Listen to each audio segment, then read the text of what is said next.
This is VOCM Open Line. Call 709-273-5211 or 1-888-590-8626. The views and opinions of this program are not necessarily those of this station. The biggest conversation in Newfoundland and Labrador starts now. All right, let's get her going for this Thursday. On line number 2, Eugene Nippert, you're on the air. Good morning, Brian. Good morning, sir. How are you? Sounds like you're on the road. I'm on the road. Yes, I am, brother. Burning gas. Whereabouts? I'm almost into Jumpers Brook there now. I'm into Bedspire Highway there, heading to Grand Falls, Windsor. There you go. Brian, thank you to Matt and yourself and VOCM for letting me getting on the voice of my concern, and I've been on there many times, as you know. And good morning to your listeners. Brian, my topic this morning is, and I'm a layman on this topic, and that means I don't know a lot about it, but I know it's insane the way that the public has been treated with the Public Utilities Board, and the price of fuel have went up 50 cents approximately in the last 2 months because of a war in Iran, they're saying, and the shipping problems in the Gulf of Hormuz, and the list goes on. But I tell you right now, Brian, I does a lot of chatting with people, and there's 3 very important topics that's on the list right now of people's minds. And one is the crash in New York, of course, that you mentioned this morning, which has been very, very sad. The other one is the wars, and we're on the verge, by the looks of it, of a third world war, because there's wars everywhere now, on the other side of the globe. And the other thing is the price of fuels that's struggling and choking our people. Now, the Public Utilities Board should never be allowed to jostle the prices like they're doing, and it's insane. It went up again last night. The government has to step in. Something has to be done. It does not make sense. Brian, I don't believe that we bought new fuels in the last month or two.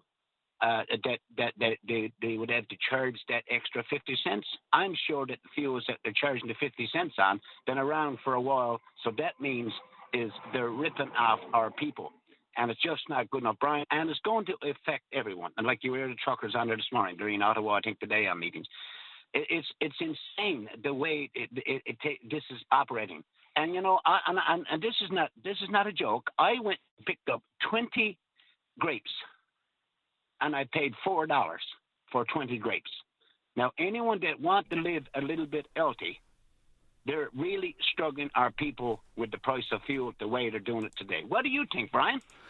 Sounds like grapes of wrath to me. Eugene, I think as I articulated off the top, I've tried. Thank you, by the way, for saying those are the top 3 topics that you're hearing, because it's so hard to choose. Yes. And I don't want to not touch on something, and then people are shaking their head. I can't believe he's not talking about that.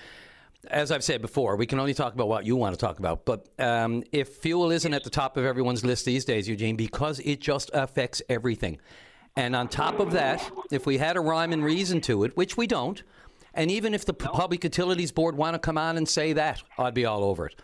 You know, I look back, it reminds me the last year or so, remember all the hullabaloo over people's skyrocketing, Newfoundland power bills, and a lack of rhyme or reason. You know, a lot of people were facing a lot of sticker shock. All of a sudden, the bills were up 20, 30, 40, 50%. And, you know, there was a big public row about it, and, it made the news, and it became a big discussion, a controversy, and lo and behold, the Public Utilities Board came out as a result and, it demanded from Newfoundland Power to file a report to show how it ensures accuracy of meter readings. And I remember that, yeah. Yeah, and so they ordered them to do that. Well, guess what? How about we turn around and ask the Public Utilities Board to do the same thing and ensure the accuracy and just inform us, give us some information the same way they wanted information from Newfoundland Power. You know, I mean, if they can demand it from them, why can't we demand it from the pub? I don't get it. And again, this comes to the levers from the province. This is all in the provincial government's realm. They need to pick up the phone, call the pub and say, look, just say something. I'm not on there to crap on the government. But, Brian, I can't believe 2 months have went by and our fuel have went up 50 cents, and we haven't heard one sound from our government that's supposed to be governing our province and our country. It's just insane, and something got to stop, and they got to wake up and get things done. We have heard a sound, in response to questions in the House. And, of course, one of the sounds was that it's only been 20 days. Now, that seems as short-sighted and, not in tune with the realities of the unpredictability of world markets right now, to say the least. Because everyone and their dog knows that even if the war ended tomorrow, the prices will continue to go up for the next month, maybe two, as the trickle-down effect, as the delays in shipments from the Strait of Hormuz get bogged down, and on and on and on it goes. But, yeah, to get back to your point, we need a good, fulsome, and wholesome discussion about this, and we need our leaders to address it directly, because it affects them too. Our leaders, Brian, should be on explaining to the public, and I shouldn't have to be questioned like I am today, explaining to the public why this reality is happening and why we got to pay the price we got to and why we're struggling with this. Everybody is struggling, whether it's your fuel for your furnace, the list goes on. I mean, this time of the year, last night was a -10, I think, in Lewisport. I mean, But anyway, I don't hear nothing. Yes, they're talking about it in the House, but they're not talking about it in the media. But and that's why we're questioning it. And Eugene, when they're talking about it in the House, is the worst, because that's where the politics is played. And we all know, and yes, it's toned down, the rhetoric and that sort of thing is toned down. But this is another one of those issues, and is the issue that politics has to be put aside. Look, we have brilliant people in John Hogan, Jim Dinn, and Premier Tony Wakeham, right? As well as lots of very intelligent ADMs and staff in those offices and departments.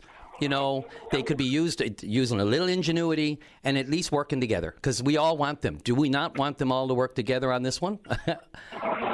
It just boggles the mind. It shouldn't be a discussion. It should be, let's get together. How can we all do this without trying to score political points? You pick up the fuel for your furnace, and instead of 600 to 900. Yeah. Now, it's insane. We need some explanation why the PUB is allowed to do this, and that's something got to be done. Brian, Thank you for your time, Brian. I appreciate it. Eugene, right back at you. Thank you. Be careful on the roads. Safe. Yeah, have a good one. You too. Thanks. All righty, right on the break. We're going to come back with Pam Parsons right after the break. This is Open Line on the VOCM Big Land FM radio network. And quick traffic note before we get back to our callers. So there is apparently an accident on the Trans-Canada Highway at Goobies, at or near Goobies, that intersection there, involving a tractor-trailer, we believe, and another heavy vehicle. So a heavy vehicle could be just a bigger vehicle, not a car, not a compact. I'm told it does not appear to be injuries, but I'm sure if you're anywhere near that area and you're coming through, you'll see the flashing lights and the disruption and the mayhem, and slow it down. Here's your heads up before you get there.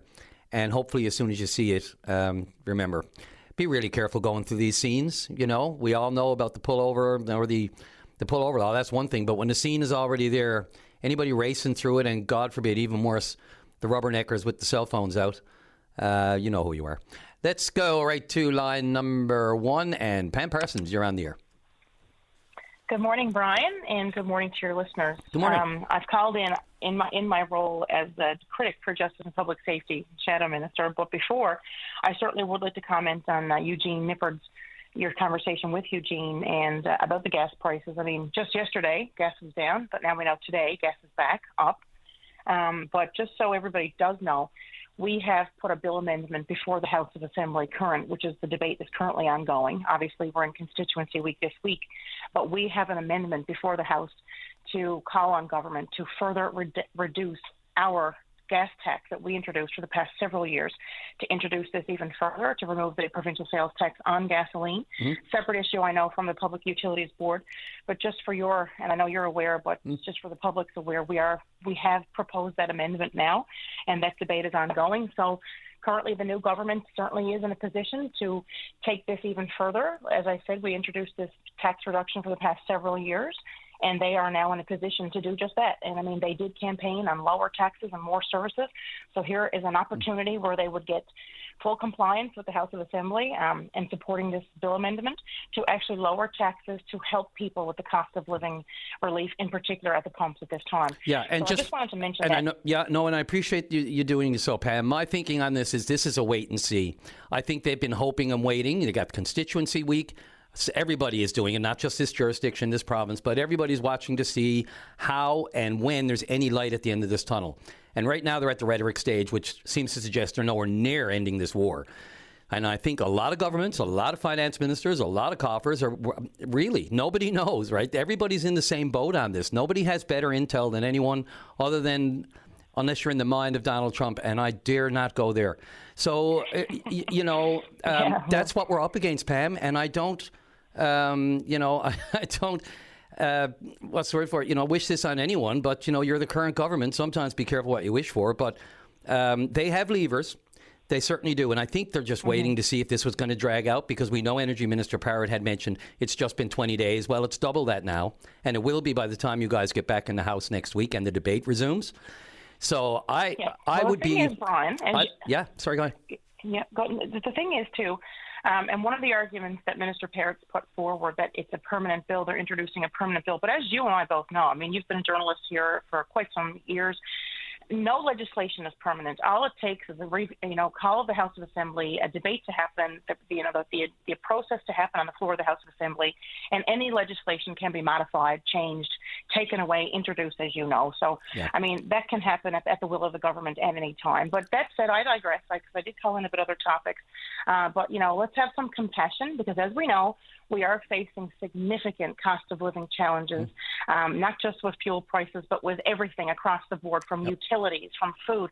Something else they could have done, we could have opened up the House of Assembly in the fall. We could still do it now to remove provincial sales tax off hydro bills, because as we know, I know Eugene Nippert mentioned that as well in his call about the skyrocketing costs of power. Pam, and I mean, it's just look 2 months ago, just back 2 months ago.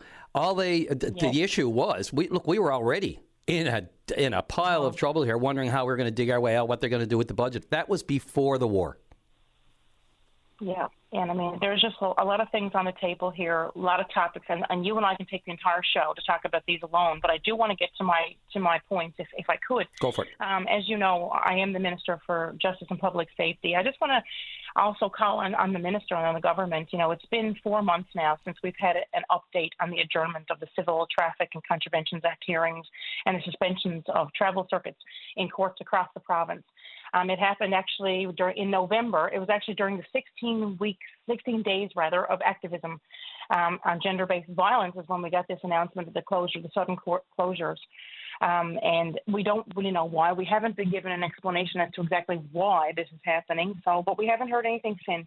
We do know that Minister Ottenheimer announced the establishment of a working group that was to analyze the root causes of the pressures being experienced by the provincial court system. But we were expecting, and she had said on record, that we would have an update by mid-February on that. But to date, we still have not heard anything.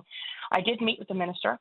We reached out and to discuss some priorities over justice and public safety. And at that time, she implied that she was optimistic about hearing something soon, but unfortunately we haven't heard anything. So I just want to, highlight that again. I mean, it's significant. And as you would know, a court reporter, I mean, when one part of the system is backed up, it impacts everything. And the whole entire system. So it would be good to get an update exactly what's happening there and what we can expect. And also, I wanted to talk about ankle monitoring. As we know, there have been public calls for the extension of ankle brace monitoring to include domestic violence for perpetrators. Now, when I was Minister for Women and Gender Equality, I struck a cabinet committee on gender-based violence as a crisis. And we had a number of ministers and a number of assistant deputies and deputy ministers that were part of that committee. And we had a lot of presentations from stakeholders. And I'll never forget one of the stakeholders from Violence Prevention, Avalon East, and they came in and they did a really thorough presentation on ankle monitoring and how it can prevent further events, further attacks, further violence, if you will. It's something that we had promised in our platform. Our platform specifically promised to expand the use of the location monitoring equipment for individuals out on bail or with relief conditions to enforce the court conditions. And obviously, the goal was to deter repeat offenses. And we do know that Premier Tony Wakeham made this commitment on the campaign trail. So again, it's a wait and see type thing. There are lots of things before Justice and Public Safety. Also comes to mind the number of police officers. That was also a hefty promise made that they were going to increase, I think, by 50 or more police officers. But now they're saying they're focusing on the vacancies within the RNC. But as we know, and as we see in the news media, and again, bail reform comes into question here as well. What we're seeing out here in Conception Bay North, in particular, there's lots of work to be done within Justice and Public Safety. And I've met recently as well with RCMP here with the Joint of Council, Conception Bay North. There's community leaders across Conception Bay North that come together every month to discuss. And let me tell you, Brian, I think crime and public safety is the number one issue discussed.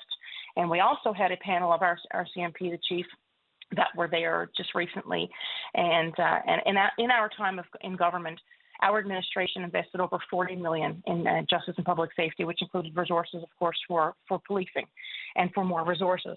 So hopefully, we're going to see that continue.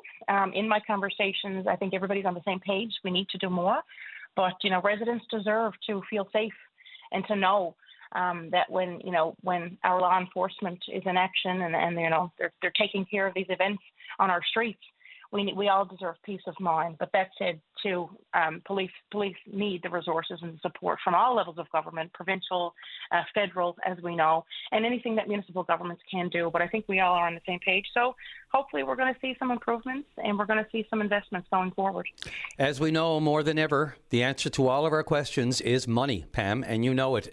Cost prohibitiveness, whether it's the ankle bracelets or whether it's trying to fund enough, fill a courtroom with one sheriff's officer. We know again this week, Stephenville Court had to shut down for a day. Mm-hmm.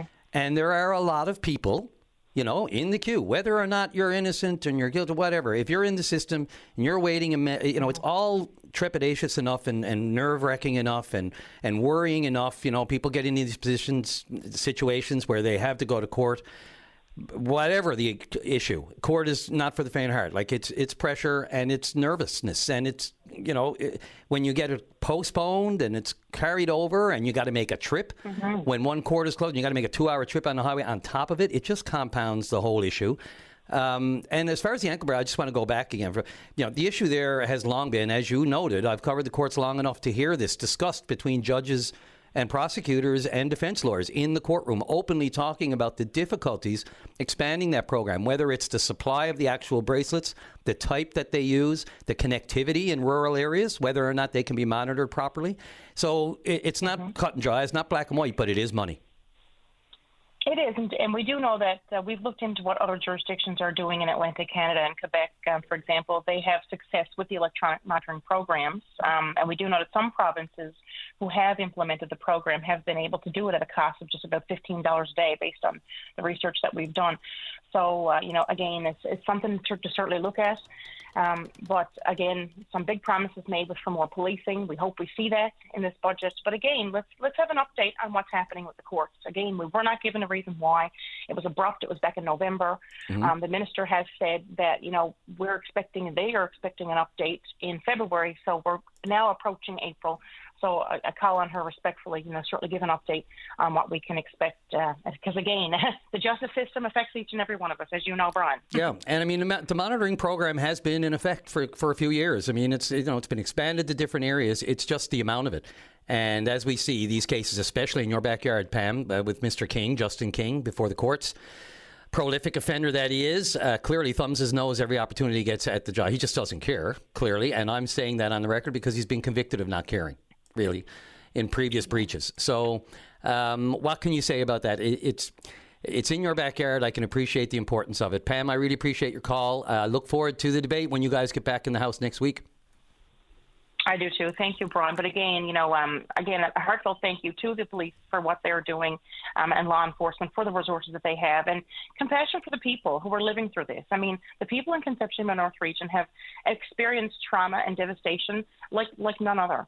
Currently what we've seen with regards to wildfires. So my heart goes out to them. And also, I will close on this note. We do have Newfoundlanders and Canadians, Newfoundlanders, Labradorians, and Canadians that are currently living in the Middle East.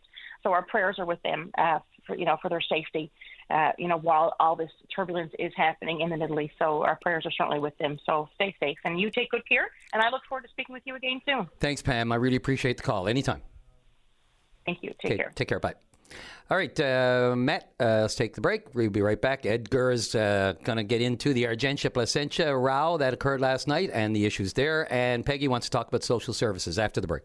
This is Open Line on the VOCM Big Land FM radio network. Welcome back to the program. It just occurred to me, Matt, before I get to our next caller, when we were talking about the Golden Phoenix.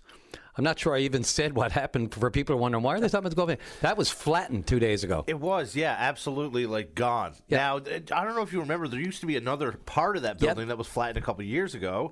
Now, everything. Now, I don't, I'm not in touch with the Crombie, the REIT people who own and operate them all, but it occurs to me it's probably a parking space thing. I mean, maybe. I think so. They also got rid of, I don't know if you remember the Cabot Call Center a few years ago. That is gone behind A&W there. There's so many things. Complete reorganization of the lot. And, over the last few years, they put in the fast food and they reorganized that intersection, of course, at Paulina Road. And that was something that was wanted by the families of a victim of a tragic accident there. Not an accident, I should say.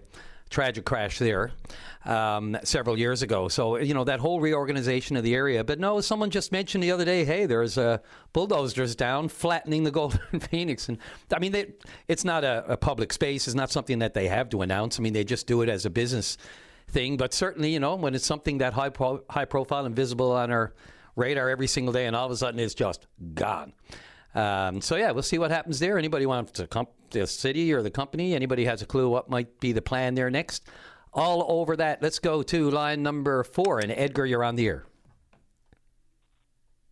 Morning, Brian. How are you? Good morning. I hear there was some fireworks down your way last night. Our own Jerry Lynn Mackey from the morning show, your VOCM Mornings, took a drive down there, and she moderated a discussion, I guess we'll call it. Is it good to describe this as a discussion, Edgar?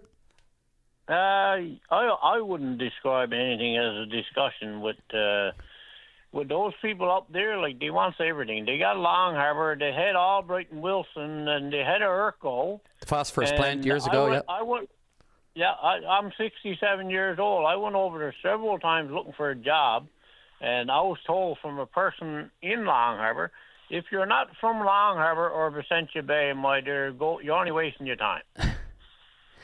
Edgar, if I can, just quickly, just to let people know what's going on here. So there was a meeting last night, and this has to do with Argentia's ask, I guess you could say. I mean, look, we know wind energy has sort of taken a pause, whether it's the West Coast or other projects. People are taking a second look. It never going to happen overnight anyway. They did have the laydown space there for the massive turbines that were supposed to be shipped to the United States.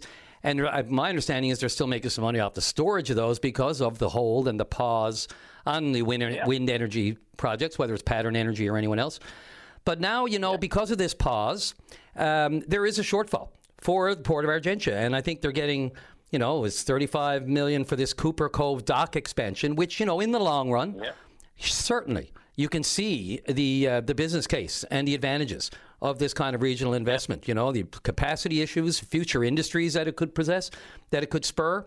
But of course, we have this breakdown because the mayor out there in Placentia doesn't want to see any of this go on the backs of taxpayers, even though basically they're looking for what, about $31 million to Port of Argentia? Yeah. So anyway, I'm sorry. I just wanted to give people a general overview of the. No problem. Go ahead. Well, you know who put it all there? Go ahead. Does anybody know who put the port there and who put everything is there now? Who put it there? Whose expense was it? Well, the Americans would be my first guess. But yeah, exactly. It didn't cost Vicentia or Argentia nothing. Well, you know who put the lift bridge in Vicentia and the new breakwater that's going there? Yeah. Well, we're talking $30 million now. I'm only guessing. That bridge that took decades to replace. Yep. Yep. That's what we're talking. We're talking millions and millions of money the day after getting, and we can't get a pothole fixed here where we're to. And we're in the same district. Yeah, the road through Dunnville is never a pleasant treat for me. You come off the highway, you think, oh, God, excellent. I'm done with the Argentia access road. And then you get to Dunnville. And I love the town of Dunville. This isn't the people. This isn't the residents. This is the road. And from that, period. And from that right on down to here, down to Trinity South, there's nothing on the holes in the road, and we can't get nothing done. I phoned in about a little while ago, and she told me, she said, we do not fix holes in the wintertime. Well, people That's do. the answer I was given. There's the old coal patch, but God knows that I think that's more for look than anything. Yeah, but anyway, the people. Now, the next thing is going to be the floating dock in Bull Arm. Now, the government owns Bull Arm, and the best project was ever put in Newfoundland, and the most money any Newfoundlanders ever made, whether they voted Liberal or PC or NDP, it don't matter. The most money ever they made and most money ever I made was down there. A lot of people are in that boat. Yeah, and if you don't put that place to use again, is not going to be no good. I mean, they're only wasting money. Edgar, they're all over that right now. Now the government does own this. They had cancelled the lease, the tender that was awarded to North Atlantic, but in the midst but they can get it back. No, they have it back. They've canceled that, and North Atlantic is on board. They sent a very politically correct and carefully worded news release saying, "Yeah, we understand," and there will be areas around the actual, if you want, for lack of a better term, Bull Arm proper, that they will be given access to expand for their plans, future plans that they have. And that's a whole other kettle of box. But, everybody's eyeing Bull Arm. I mean, the Prime Minister has said it, others have said it. That deep water port can go a long way to future defense contracts and whatever. It's one of the best facilities and bays in Canada, not in Newfoundland, in Canada. And Edgar, I will note, too, the Prime Minister, I believe, is in Halifax today making a big announcement sometime today. Regarding the Navy, regarding the fleet, regarding, I don't know if it'll go as far as submarines, which is, I think, what, really we think we have a pretty unique opportunity there, specific opportunity for Bull Arm and submarine contracts. But he's going to make that a big announcement today. It's in Halifax, but you would think, we can always get our backs up that he's making announcements there rather than here. But, be that as it may, the base in Halifax, of course, dwarfs anything we have here as far as the Navy and the military goes. So he may make the announcement there, but it'll be interesting to see what's in it. Because, again, the major projects list and the focus on defense and the focus on beefing it up, everybody expects Bull Arm to play a part in that. Well, I can close off by saying to any potential people that are listening, we're here down in the Whitburn area. We're in the same area that they're in, Placentia, St. Mary's, and Placentia, and whatever. Anyway, you can't have it all, boys. You just can't have it all. You had that right. Yeah, we need, we're paying taxes. We need money to live on. We need to buy gas. We need to buy this, keep our roads up. And our member here, which is, I won't mention her name, but everybody knows. You're free to. There's no problem with that, Edgar. Oh, Sherry Gammon Walsh. Yep. She put an ad online there the other day, or a message, praising up one person from down here that went around with her campaigning. And personally, I wouldn't let her up my driveway. But anyway, that's not the point. The point is that they can't have everything. We need some too. Loud and clear, Edgar. We do need money, so we got to have money to keep this place going. Placentia and Argentia cannot have everything they announce. That could be the first and last line of the budget speech that's coming up. Boys, you can't have it all. Edgar, I got to get off I got to get off to the break. Thanks a lot. Off to the news. Okay, Brian. Thank you very much. You're welcome anytime. Give us a shout. Yeah. Okay, have a good day. Thanks a lot. You too. And, of course, we welcome anyone else who was at that meeting last night, particularly Mayor Jamie Neville. I believe I heard him say he was going to call open line, so I'm waiting for your call. Let's get off to the news. We'll be right back. This is Open Line on the VOCM Bigland FM radio network. Welcome back to Hour 2. Yeah, and I just wanted a quick update there. Yeah, the Newfoundland Labrador Hydro is continuing their testing of the LIL, the Labrador Island Link, and the max loads on that, trying to get her consistently running at 900 megawatts, make sure that she's good to go. They did test yesterday, and as I said, didn't feel a blip. We didn't notice anything here. And they've termed that as a successful test. And they're going to resume and continue that today. So if you do have an outage, they do ensure that, typically if anything were to trip or there was one, it wouldn't last more than a half hour.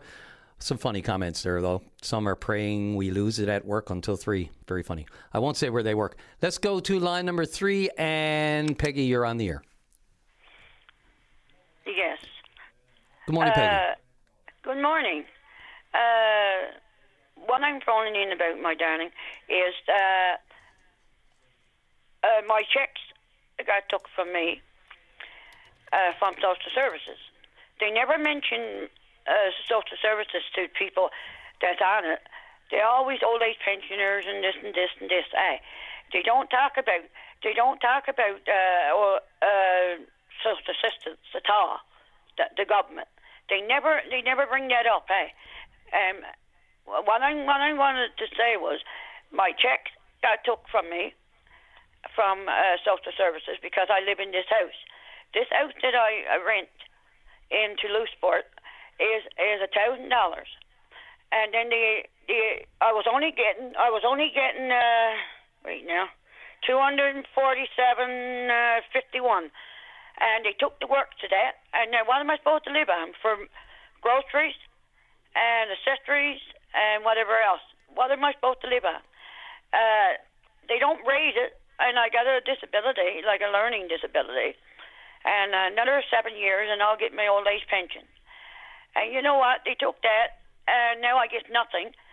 And I'm renting a house $1,000, and then they pay for my damage deposit. Then they pay for my light bill. They took that for the light bill. And I had to pay $30.50 for my light bill. And I don't hear in the government, our member never speaks up when you go to the Parliament House. They don't speak up social services anymore. They just put in everything else, and that's just thrown aside like a bag of salt, and it's not right. And what I want to know is, can they be allowed to take my check, the whole works, and not give me 1 cent, not 1 cent to my name, for me to buy groceries? I know that people's going to say, well, okay, go to the food bank. I've been doing that for the last 3 years. And you know what? Or probably longer. And you know what? I'm not getting anything anywhere with anybody. It is, when I moved up here last year, or before the winter, it was took my check. And I didn't know they were going to do it until the next day. And I found out that they took it because they paid my light bill. When I lived in my whole house, because Labrador Housing moved me because the house was falling down and I couldn't get it done up. So they moved me and they put me into Toulouseport in a house up here. And now I'm here with no money, no whatsoever. I got nothing. And here it is, I got to struggle. You don't hear them say social services or whatever you might call them say anything about money going up for them or going this way or that way, but it's always old age pensioners or there's other sort of things going up. But you don't hear that. You don't hear that. Never mentioned in the government. And when they're on the news, in TV news, it's never brought up in the government there. And it's never brought up in the government anywhere. And it's not fair to me. Here it is, I'm walking around wondering where the next meal's coming from, my accessories is coming from. And not a check whatsoever. I called my member, and he couldn't do nothing. Excuse my language. I know I'm not allowed to say this, but it's bold. It's bold. Because I know that they can do something. If there's somebody crawling up to them, they can do it. But otherwise, you cannot do it. And here I am, sitting here day to day, wondering where the next meal's coming from, and wondering where the next dollar is coming from to get accessories and clothes to go on my back and whatever else. And nobody's helping me, and nobody's doing anything. But they're raising up money for this and this and this and this in the government, but they're not speaking up nothing about the social services. Peggy, I imagine your member who you spoke to has access to a lot more information about your specific circumstances than I do. But what was the reason he gave you that he could do nothing? I don't know. He never called me back. Oh, you told me, but I thought you just said he couldn't do anything. Well, that's what the other girl said. Who's the other girl? Who's the other girl? The one that I called, it was his secretary. Okay, so it's an EA probably in the office. And she said she couldn't do anything. Why did she tell you she couldn't do anything? I don't know that. I don't know that, my darling. She didn't give you a reason? This is the question. No, she didn't give me any reason. She just said, nothing we could do for you. What's done is done. Peggy, one other thing that you mentioned, I was trying to listen closely. So, did you mention rental? Did you mention you're renting for $1,000 or you're renting to somebody? No, I'm renting a house. Okay. Here in Louisbourg. So, Peggy, I would just say, I would say this. Without looking at your entire file, I am sure rental income is the key cornerstone of the reason that you are either limited or not receiving as much in social support, income support as you used to. And I'm not even looking at it. Don't know you from Adam or Eve. No. But was that reason ever brought up? The fact that you are receiving rental income? Listen, they moved me. I never moved on my own. Hey, Labrador Housing moved me. Okay? They said I had to be moved because my house was falling down. I only got anyway on my social services anyway. It was $247.51. That's all I was getting in the first beginning. And they took that, they allowed, when I was talking to my social worker, but basically what she said was, we had to take this to pay your light bill. I laughed. I said, where you think the $30.50 goes on to that? It's going to get. Where am I going to get it? Where am I going to get it to pay the light bill? Hey. Yeah, again, right? It's a calculation. They look at your file. If you're making a certain amount of money from other sources, it's going to affect. I'm not making nothing. But you are receiving rental income. What do you do with that money? That money goes straight to the landlord. It don't come to me. The landlord? I thought you were the landlord. If you're receiving the rental income.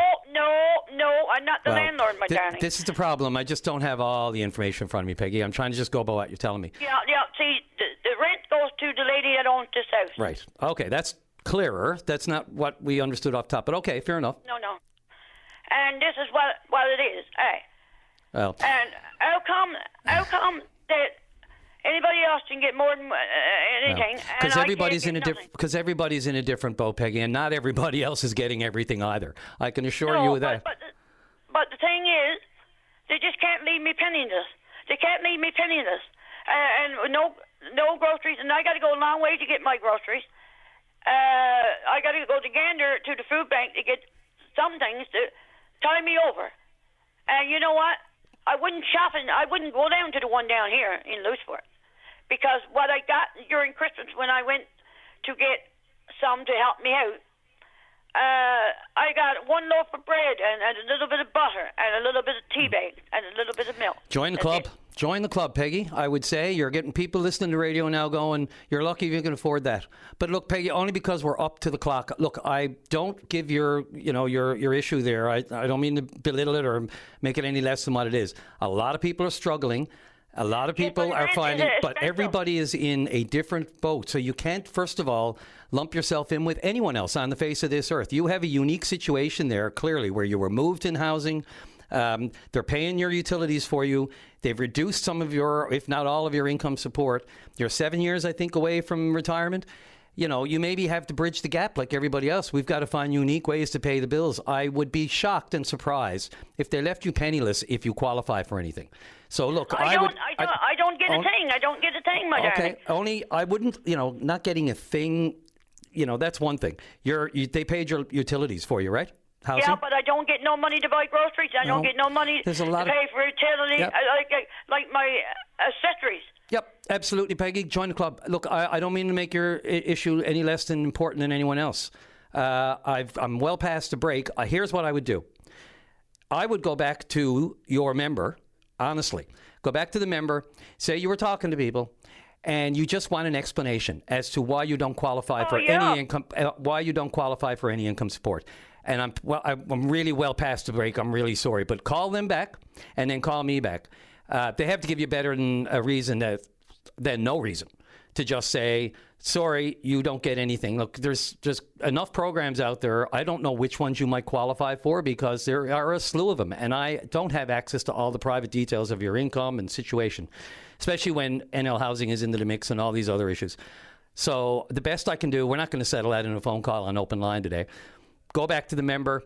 That's their job, to look at your file and see what, if anything else, you qualify for and why all the money or any money has been either clawed back or you're not getting your check. All right, past the break there. Let's go to that break, Maddie, and come back with Chris. Going to talk about the fixed link after the break. This is Open Line on the VOCM Big Land FM radio network. Welcome back to the show. Line number one, Chris, you're on the air. Yes, good morning, Brian. How are you? Pretty good, sir. How are you? Yeah.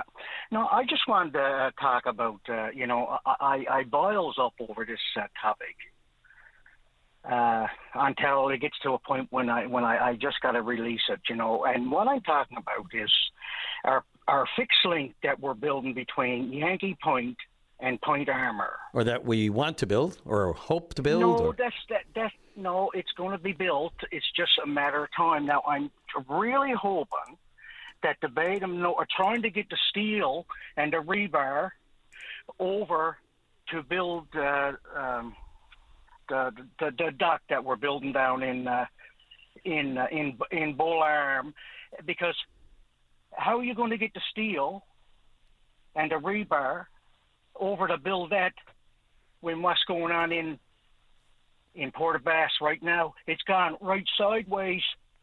In Portabass, you can't get to Canada, and you can't get back. Are you talking about the building of the issue of the floating dock that's been, no pun intended, been floated as part of the? No. I'm talking about the grieving dock or the dry dock that. Oh yeah, okay.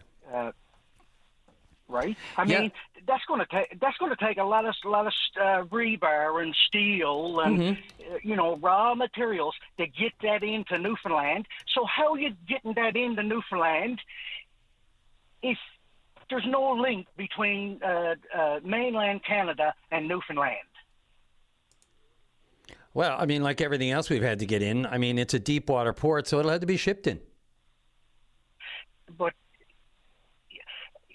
you can't be doing these big projects with something that you can't control.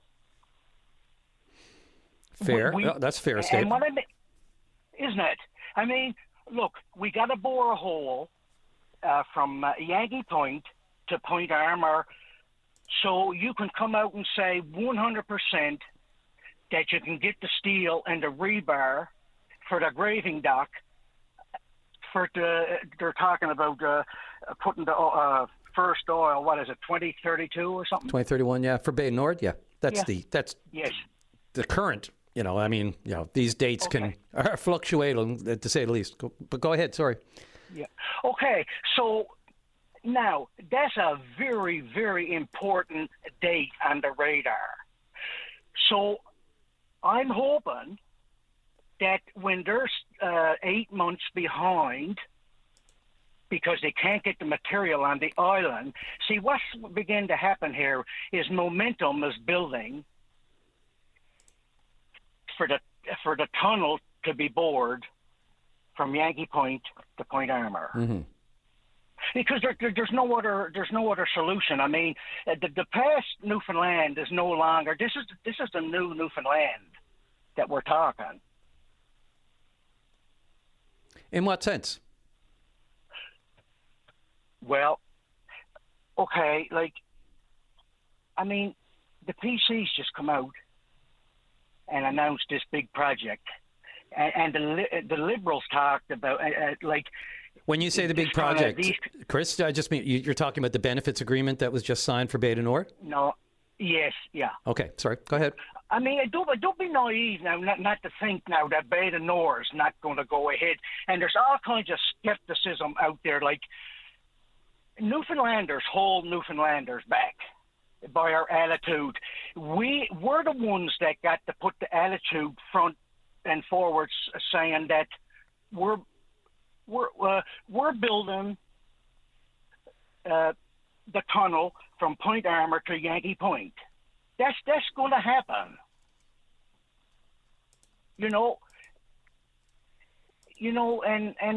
there's big projects coming, but you can't put the cart before the horse. Until, and God rest him, Tom Cairns carried this torch forever and ever, and we were talking about seniors still being sharp in their old year. I would love to have Tom's brain driving and doing the work that he was doing. And, he had the thoughts on the tunnel in the side of, down here in Southside Hills here, looking at the tunnel there, trying to put an arena in there. And then he had other ideas. Of course, Fixed Link was way up at the top of that. And this goes back decades.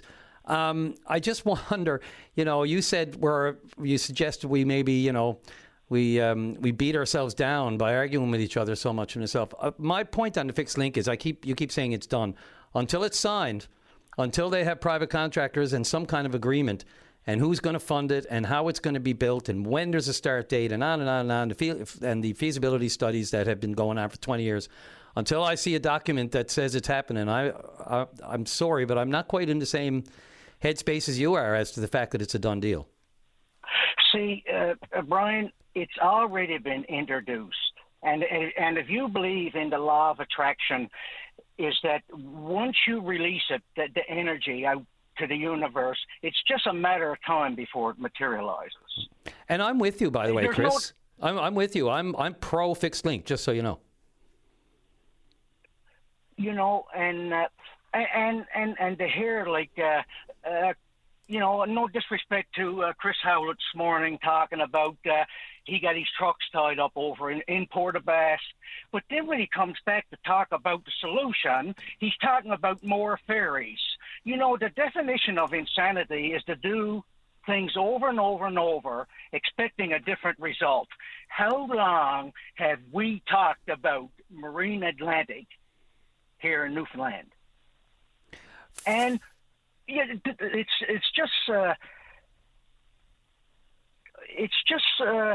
just don't make sense. Chris, I would say this, in the interim, until there is a Fixed Link built, capacity on the ferry seems to be the only short-term fix until something happens. Do you have another solution how to increase the shipping of what needs to come to this province before Fixed Link is constructed, let alone getting to the study points and getting all the other things in place, the ducks in a row that I talked about before. But you can see where the truckers and anyone else is coming from, tourism industry and the rest, and the coalition that's been lobbying Ottawa hard now the last couple of months. Not that they haven't been doing it in the past, but you can see where they're coming from. We need an interim fix before we get to any Fixed Link. They're all over the Fixed Link, but what do you do in the meantime? Well, you got to put the focus on the Fixed Link and stop talking about it in something that don't work. Well, ferries work. Marine Atlantic don't work. We've been beating that around but it's all for we got. 100 years. Yep. What? I said, but it's all we got right now. Okay, so what we got to do is we got to find out how they financed Confederation Bridge. That's been... They got... Yep. Okay. No, they got a pool of money from a contractor, and they're getting their money back from the tolls for a certain amount of years. I don't know the exact details or whatever, but that's the same thing that we have to do, is we have to go out and try to prospect to Norway and getting and start talking to these people in order for them to come in and build that, and then they'll recoup the money by a toll. That's a lot better than what they're doing now, is you're stuck in Portabass and you can't go nowhere. Right, but by the time that toll happens, and by the time you can put in the toll, it's one thing to get the thing built. By the time you start collecting tolls, how much do you think each person will pay? When all that is added up, That's going to take another decade or two just to recoup if you're thinking that's how we pay for it. Because it's got to be paid for on the front end. We all know that. Okay, so what we need to know is for someone to come on and talk about how they finance Confederation Bridge. So that had to be a win-win for the contractor that done it, for the province of Prince Edward Island, and the federal government. Absolutely, and it's looked at. It's the same discussion. You know, can we do it the same? There have been significant differences between the Confederation Bridge and the Strait of Belle Isle, but that's another topic for another conversation for another day, Chris. I'm really sorry. I'm 2 minutes past the break. Give you a second, though, 30 seconds to wrap up. I hate to just cut people off. No, but you know, it's... Or not cut off, but yeah. No, it's hard to listen to. I mean, it's almost like, and I'll say this, and I'm going to say it, it's almost like listening to the Liberals every day crying in their milk that they lost in the election. Because they were so self-centered and they couldn't see beyond their nose that they were going to make a traumatic decision for the people of Newfoundland on their own interest, political interest, and the people out around the bay, because all St. John's voted Liberal, was only for the Baymen that voted for this not to go ahead, and they stopped it and turned everything all around. And look at what Tony Wagham has done in a short while. And to hear them every day bittering and battering back and forth, it's too late. It's just like offshore when you get far, you get sacked. And I've been sacked. So accept the fact that you're sacked. It's some hard to listen to, that is, I guarantee you. I don't think you're alone. Chris, I got to get off to the break. Thanks for the call. Appreciate it. Okay. I'll mark you down as undecided.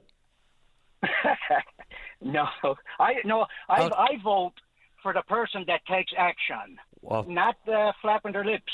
For the people that takes action. Yep, I'm all over that too. Thanks, Chris. Appreciate the call. Thanks. Bye-bye. Okay, take care. All right, Matt, off that break. This is Open Line on the VOCM Big Land FM radio network. And welcome back to the show. And, you know, it is truly amazing. I tell people only about 30-40% of what you hear on the air is actually what happens on this show. And that is true. According to who you talk to, I'm the biggest Tory and I'm the biggest Liberal.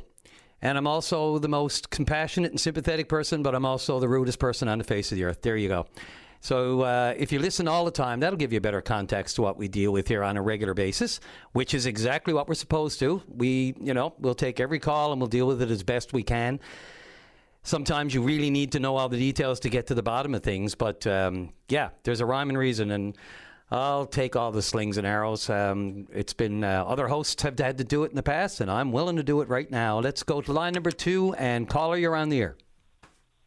Oh, hi. I'm calling, too, about Newfoundland and Labrador housing. Sure. I found it very frightening, that woman saying that she was left without a cent. I went from one unit to another. At this particular unit, my light bill has increased in a smaller place. It's gone up now to, I have to get $220 taken off of my check, and that's not going to be enough because the subsidy, which kicks in November, is now going to run out, I'd say, by the end of this month. The power bill here is extremely high. It's a very cold place. This unit also has a history of people having to move out because they could not afford the power bill here. So instead of doing a renovation like adding a porch, because obviously there's an issue with the unit, they'd rather starve the person out. Now, also, in this particular unit, I have been threatened and by professional criminals that are living also in Newfoundland and Labrador housing. And one has a profession of being a hooker and using Newfoundland and Labrador housing to do her business. Now, she has threatened, and her Johns, of having someone high in Newfoundland and Labrador housing. So they've had men stand out my window and say that social workers can do the will of man. That's what they're there for. So I'm very fearful. I'm sorry, were you going to say something? Yeah, look, no one should have to deal with this kind of stuff. I mean, look, we just saw an audit last week released from the Auditor General on housing and the problems the festering problems, the mess that it is, if you want to, we called it a mess at the news conference, and Jim Dinn did as well, a GD mess, and on and on. The problems are known. The monitoring is bad. The inspections are down, are non-existent. The bills are behind. The new bills, the renovations are behind. The inspections, I already mentioned. The wait lists, 70% higher than they were back 2018. And nothing's gotten better. Housing is a mess. Okay. And the Auditor General shone the light last week, and this kind of stuff is other level. We know that this kind of thing probably goes on, but it goes on in the shadows and it's not talked about. So I do appreciate you talking about it today, the other things that are really happening. Okay. And then I feel that when it comes to the effect that this has had on me has been profound. So I had painted my walls white. I had new light fixtures at another unit. I had to end up moving in this place. The woman looks an awful lot like me. I've had people follow me up to the grocery store. I don't feel comfortable. I'm here without bread. I can't go down to the corner store because these people are coming in gloated about having a key and cause embarrassing damage to my property. I feel like, I'm being groomed. I feel being monitored. This place is better to be a place for a prostitute so they can make more money and all these types of things that I have to live with. Now, I was offered a subsidy, but the thing about it is there's no place to look. My problem is, okay, so a subsidy to me and my son, we both ended up losing it, but because of the situation. It would have been much better and more cost-effective for Newfoundland and Labrador Housing to buy a house. That $1,800, they are secure with the provincial coffers. So therefore, there's a better program for these first-time new homeowners and people that would have had the subsidies to actually own the home. Now, when it comes back to co-op housing and stuff like that, that's the type of model that we need to go for, because I'm feeling that in a powerful situation, if you have somebody that's working and making it look on paper like they are professional, it doesn't mean that they are. They're just perverting the paperwork. But you are actually creating a system and a grid where you're making children and women more vulnerable, people that are on welfare. I can't even eat properly since I have moved in here because I've had less and less money. And hearing that woman, I'm in that situation with this unit, especially with the types of games that they play to put me in that situation where I'm totally powerless. I have been mocked about I'm supposed to, he's going to leave me screaming and I'm not going to be with food. And then he gloats about after, his person that he has hooking up there he's getting food delivered and they're always shopping, but I'm the one that has to suffer because of this criminal warfare. But it's happening within government coffers. That audit needs to go back to right now, the ones in subsidies. Newfoundland and Labrador Housing needs to have a top-up and a takeover where they're actually purchasing homes. And then those homes in smaller units like co-ops where you can get the contractors in to make tinier homes within a home. Mm-hmm. If you can make a tiny home, you can take a house and you can make a more efficient, cost-effective, environmentally friendly, and making sure that the power bill goes down because it's done properly. And one more thing, there needs to be soundproof insulation when it comes to universal standards, especially with all the mental health, because I'm someone who likes to sing, and Buddy up there is somebody who likes to rap. I don't want to interfere with his thing, and I don't want when it comes to music. Sure, it's needed. It's I need it or I'll die. I haven't been able to sing in a couple of weeks, and it bottles me up. It helps me breathe. It helps me relax. Helps me get out what's in my head. And, maybe I'm alfalfa. Nobody loves me, but I still need to do it. But I can appreciate how hard it is, too. I was going to say, who have you spoken to? What recourse do you have? You can go to housing, you can go to the police, but then that's going to have repercussions because they will know you went to somebody. And by the sounds of it, they have you in a spot. This is absolutely on call. It's just, not fit.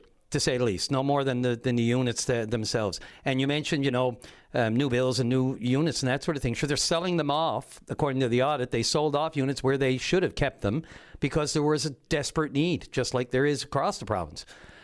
So, when the actual organization that runs these units is in the mess that it is, that was all confirmed in last week's, you're only confirming it as well. And not only that, there's a lot of things you're telling us, of course, that people know that happens that was not in the report, and things that you just shouldn't have to be dealing with. And now on top of that, the expenses of having money, like the former woman was talking about, clawed back over heat bills and all that sort of thing. It's not like you're getting anything extra.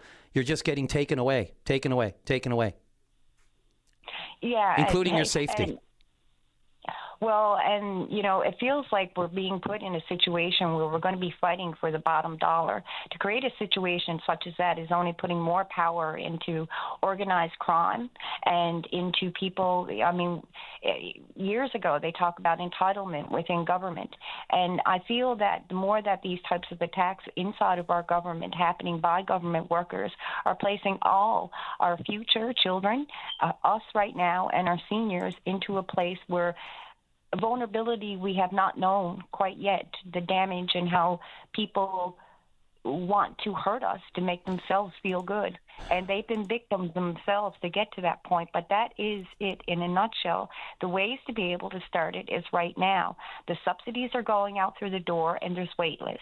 There's all kinds of people that might have money out there that don't have a way to be able to get a new home. There needs to be a partnership with those subsidies and own 50% of the house. The house is on the market. Yeah. You got a down plan. You know that things need to be done, and do it right. If you can build a modular home, you can create modular walls to be able to, extend. The houses might become smaller, but you might fit more people in there because it's a better design of a home, and that it can create jobs. Every dollar spent in housing build, it goes on for 3.5 years. So instead of those subsidies going to landlords that are not fixing up the home or making few even stronger, this is an opportunity to make sure that Newfoundland and Labrador housing has enough units. We did have them, and they sold them all. What you're saying, and what you're saying, caller, sounds like more and better ideas than anything that the board of directors of NLL Housing worked on in the last 10 years, because the Auditor General said it. There was virtually no work done here. They didn't monitor what was going on. They weren't on top of it, and they didn't do anything to fix it. And I would nominate you for a board of director, because exactly, and I'm with you on the co-op housing as well. That issue has been broached before. And I don't say that flippantly. Like, you know the issues, and arguably the people, at the top in these executive positions do not, because they've never lived through it. Yeah, and but there are some in there that are taking advantage of their positions, and it's been known to me, and it makes me fearful. And then if you go to talk about it, then there's, favors inside of that's my buddy and it couldn't be him and all of that type of thing. And then, I'm a target, a big target with a goal for them to get me out. And, they have caused damage. My past unit, they caused damage to that unit. That is what they had done. And it's not right. Their job is to fix it, not to have favors for criminals inside a system that the way that I feel, if there was a child molestation ring and there's a little girl with a single mom in Newfoundland and Labrador housing, how vulnerable can they make that person to be able to have them out on the street? It might seem uncomfortable, but that is how far that things might go. So I know that makes everyone uncomfortable, but I don't want that type of thing to happen. And I really am scared. And I am someone that other people might think is tough, but I've been left in a very vulnerable situation. And on top of that, I have a skin condition that's very painful at times that I am getting through, and I'm sure I will get through it. But these things I'm frightened. I am simply out of my mind in fear, and I'm hungry because I can't go to the store because of the damage of a criminal that will come in and cause damage to my house, trying to control me and control my food. And I mean, and then you can't say anything because it's victim blaming. As soon as I go to say anything, he's getting on as if what he's doing to me, he stops it by going on and ranting and just overtaking the situation and the conversation. And then he got the threat. Oh, I know you've got time. I'm really sorry. But look, caller, you have articulately and really bluntly put it out there. You're scared. You have money issues. You have tenant issues. You have all of the things that you've named. You've articulately put it out there. If someone in the seats of power, isn't getting this, then there's something wrong. Look, I have to leave it there. Anyone else in your situation, of which I know there are many, I just wish, A, I could help you, and I wish, B, I had more time. I'm so sorry. But please, thank you for the call, and anyone else who can, add to this experience and just put it. We know it's going on. We just need people to tell us, and we need the people in the positions of power to get it and fix it real soon. Okay. Thank you very much. Thank you for your call. I appreciate it. Thank you. Okay, Matt, a little late for the break, but necessary to say the least. Let's take that one and come back with Clarence. Going to remember a longtime cab driver. Let's talk to him after the break. This is Open Line on the VOCM Big Land FM radio network. And welcome back to the show. Let's go to Clarence on line number 3. Clarence, you're on the air. Yes, good morning, Brian. I'm calling you now about a friend of mine. Well, I was taxiing for over 50 years myself. Well, I was taxiing from Trapassi. But when I started, Jack Newhook, he was at it before me, and he used to go to Argentia, and he's from Dunville. But is this the famous Newhook's taxi? The famous Newhook's taxi. There you go. There's not a business in St. John's that don't know Jack Newhook. You got that right. Or anybody. Yeah, I didn't know who you were talking about, but now I do. Go for it. Yeah, he passed away there a couple of days ago. He was 88, and he was taxiing up till a couple of years ago, and he still got a business on the road and couriers and stuff. His partner Evelyn there looks after the business, and she's something else, because she's kept it going for years, because they got a lot on the go out there, right? I can remember, I'm giving up now 6 years in 2020, but he used to, even when the ferries used to come in there to Argentia, he'd have a taxi meet the ferries, and he'd have one in picking up to bring them out to the ferries, and he'd have a regular run, Yeah. But mostly I'm talking about, when I started taxiing, there was no cell phones or anything like that, right, back in the 60s, right? Right.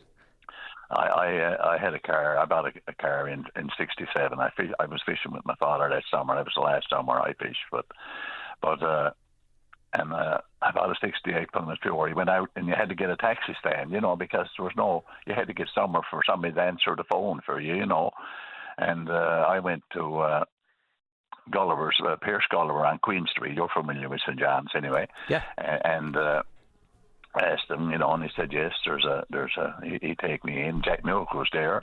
Joe Maroney was there going to Argentia. And there was George Stamp was there going to St. Vincent. Willie Whalen was going to Collier. There were, and then across the street there was Tom Finn. He used to go to Argentia. Leo Walsh was there. He was from Point Bird, and Junior Clough used to go to Ferryland. There was, and Mike Mahoney would go out to Conception Harbour somewhere. There was all kinds of taxis around. Oh, what a difference! Town taxis at the time, But Jack, he was one of a kind. There was no weather stop Jack, and he used to run 7 days a week. I used to run 6, but he come in Sunday evenings too, and we had radios aboard, or not in the first few years, but then we got we'd have radios we could talk to the taxi stand, and I talked to the other drivers that had them, Jack, and even when we changed the channel, when Jack would go to Vicentia, I could call him, when I get to Trapassi, right? Yeah. But when we get to town, we go to another channel. But I called Jack and I was snowstorm on, Are you going in today, Jack? Yeah, I'm picking up my passengers now, And so that had been enough to kind of encourage me. So I go, and sometimes it was so miserable, and they just stormy day that we did only 2 be in, but. Clarence, only because of the time on the clock. But look, it's funny, hey, how times have changed. If we could own it, that wasn't the Uber days, that's for sure. And look, my sincere sympathies to Jack and to Jack's family, Evelyn, and daughters and sons. You know, look, 48 years. I think they were married 50 years. You know, sympathies to everyone who knew Jack. He was, as I think the obit says, he was everyone's friend. He was, yes, and I tell you, if somebody called in for a message, Jack got it. And if there was a passion, no matter if he had a doctor's appointment late, Jack waited for it. You know, he was something else. Absolutely. Yeah. And former President of Legion, too, right? In Placentia, I think. Yes. I think they have a corner out there called Jack's Corner. There you go. Yeah, no, I remember that because, I got some connections down around Placentia Way for sure. Clarence, I appreciate the call. You know, we'll remember Jack on this day, absolutely. Yeah, all the best to him, Evelyn, and his condolences to all the family. Okay. Thanks, Mark. Absolutely. You're welcome. Thanks, Clarence. All right, let's get off to the news and back with our final hour for this Thursday on Open Line right after the news. This is Open Line on the VOCM Big Land FM radio network. And welcome back to the final half hour for today on Open Line. Let's go right to line number one. Scott Penny, the CEO of the Port of Argentia, you're on the air. Hi, good morning. How are you this morning? Morning, Scott. Long time no talk. I think the last time we spoke, I was just trying to think, was when the plan for the monopoles for wind energy in the United States were arriving and the storage plan was in place. But last night was a different story and pretty raucous, although it appears by all accounts, you know, the business community and maybe even the majority of council are on board with this plan you've put forward. Maybe the mayor, not so much. Well, yeah, no, I think, first off, thanks to the chamber. I mean, I thought it was a great event. It was very well attended, which is always good because then you know that, your business community, some local residents, and, port tenants, they're engaged in something that is so important for the future and generations ahead for this region and province. Yeah, so, you get 100 people out for a meeting like that in a week. Nice. Yeah, you're absolutely right. Right. So, from that perspective, I think it was good. And again, it was a very positive night.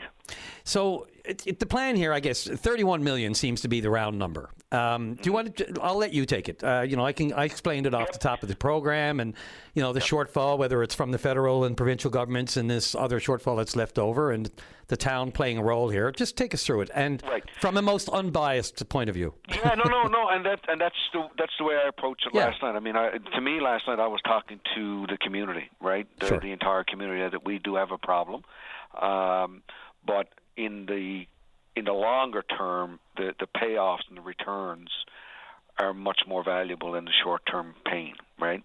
So we do have there's a $30 million gap. We do have a strong commitment from the province with $15 million, and we've got a strong commitment from the feds with $39 million. I mean, these are huge numbers. That money is in the bank, or not in our bank, but it's reserved for this project. And what we were trying to do was illustrate the challenge. And right now, we need to borrow. And my ask last night was not about we need the town and taxpayers to share that burden of $30 million.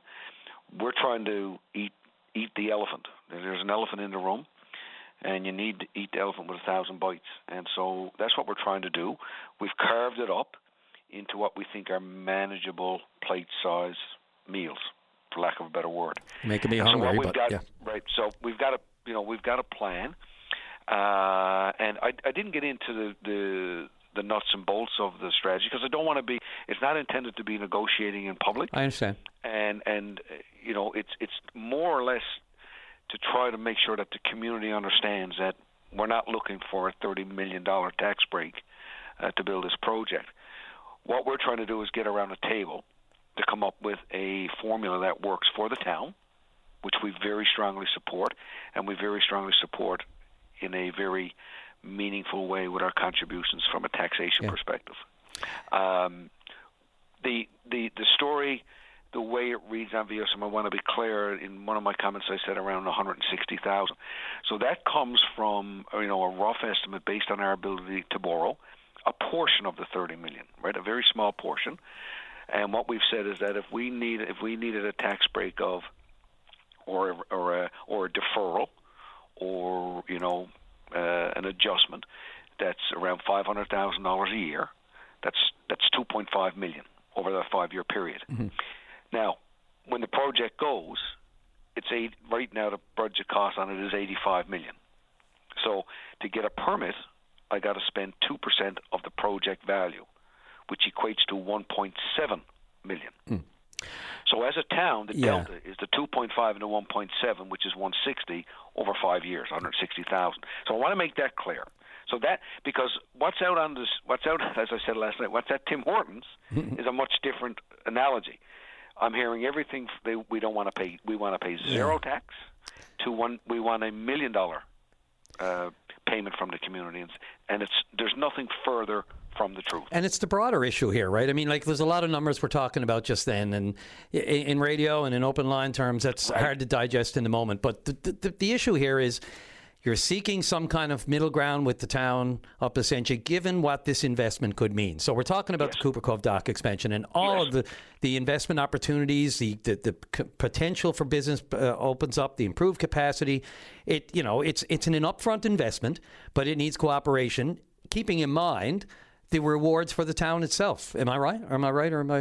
Oh, listen, absolutely. I mean, look, everybody in the country, right, are, sort of waits on bated breath when it comes to Prime Minister Mark Carney and what's the next nation-building project. Mm-hmm. And are we going to get tapped? When is he coming to Newfoundland, to make a nation-building project? And probably the next one will probably be Bay du Nord, which I congratulate the province and Equinor on coming to. But those are the types of negotiations that, need to happen. And so when you look at the spin-off and the potential that can come to the community with this type of investment, like the numbers are staggering. Like, you're up into, in a very conservative manner, just from energy and transportation alone with the dock infrastructure, real GDP on a very conservative over 25 years is almost $3 billion in this region alone. So the impact is real. It's a 2-year project. So, you get people, you get workers and very highly skilled tradespeople buying gas, living in accommodations for a 2-year period. You get the heavy civil piece, contributing back to the port. And what's important to note is that this region and the growth that the port has seen in the last 6 years with Synovus, the U.S. business, the increased volume of work that our stevedores are able to attract, the community, the businesses, they are used to that now, okay? And they don't want it to go back to what it was back in the early 2010 and before. They want to keep the momentum. There's a global attraction to Argentia right now. And our big message is very simple. I agree. It was made to comment to me, look, if we don't do this, we'll survive. Well, survival is great. But why do we only have to survive as a province or a region or a town? Why can't we thrive? Yeah, I did hear that comment. That's the message. Yep, I heard the comment last night. And look, if you're the mayor of the town, what's your first goal? Who's your first people you answer to? The residents who voted you in. And if this means raise taxes for people who are already struggling, you can see where the mayor's coming from.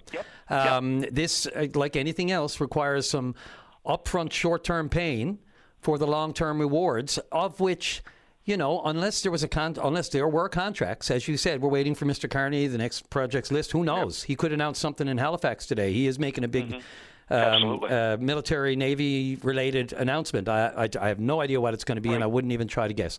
But it's close enough to assume that it could be, even that could be a spin-off for our province, and whether or not Argentia can contribute to that. So look, we know there have been the setbacks, and I don't know, you're still making some rental. Are you still reaping some? Yeah, we're doing all of that. But again, I hear your point, though.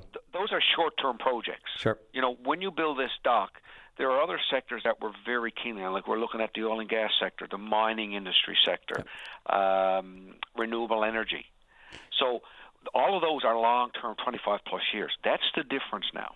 Like, we're into the defense sector. Like, we're an old naval base. Like, the potential is real. And I'm not just trying to spin a story so that we can go get funding. These are the conversations that we're engaged in at a national and international level. But back to your comment around the short-term gain, I don't necessarily agree that there would be an increase in taxes. I think there's a way that we can work. And the problem that I have with those comments is that if you're not around a negotiating table to understand the big picture, it's very easy to go out and make the very, a very campaign style, comment that we got to raise taxes.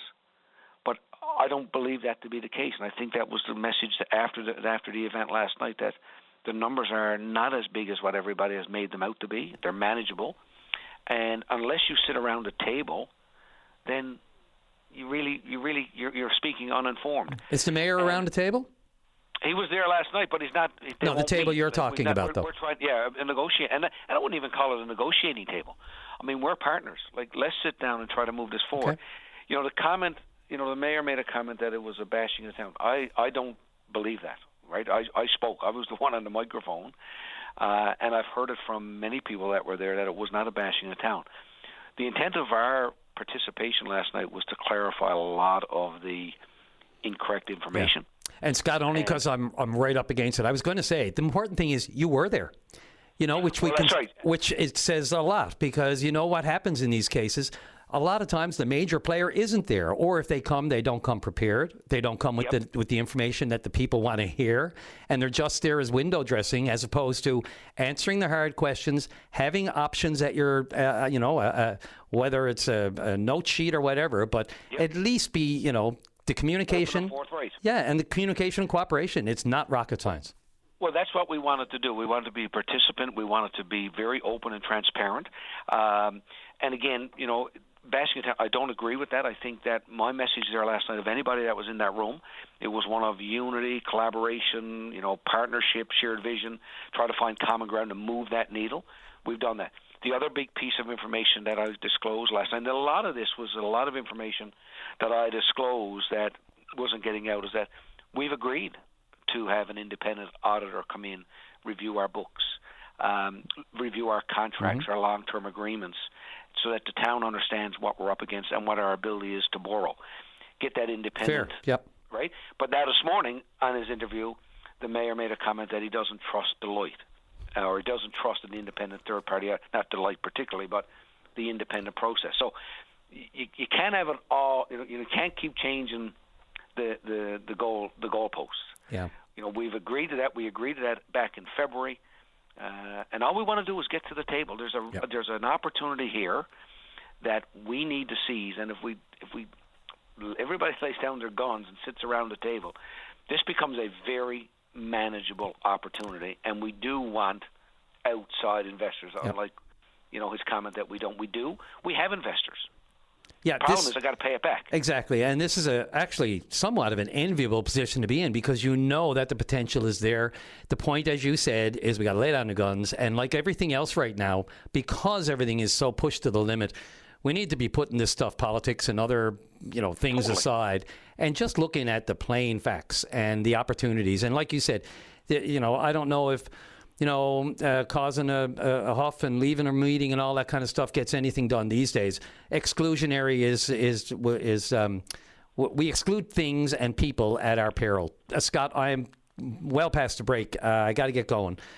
Keep us posted on how this goes. I mean, obviously, we got to find some common ground, and the mayor's voice would be helpful here. Although, as long as they're around the table, something, a cooler head should prevail. That's the thing. We're open. We've been asking for that meeting, and I'm sure they're going to come to the table.